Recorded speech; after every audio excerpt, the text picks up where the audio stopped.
tradicional Festa da Fogueira, a festa caipira mais conhecida do Ipiranga.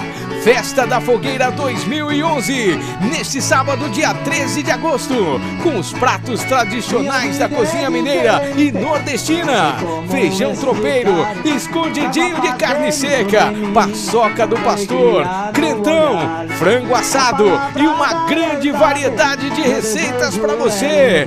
E o delicioso boi no rolete. E este ano a animação fica por conta da banda Anjos de Judá, direto do Rio Grande do Sul, fazendo a gaita chorar de verdade.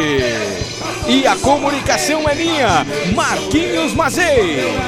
Grande Festa da Fogueira é neste sábado, dia 13 de agosto, a partir das 18 horas, na rua Porto Seguro, com Américo Batista, em frente ao supermercado Mialik, aqui do Ipiranga. Realização: Igreja do Evangelho Quadrangular, uma igreja 100% família.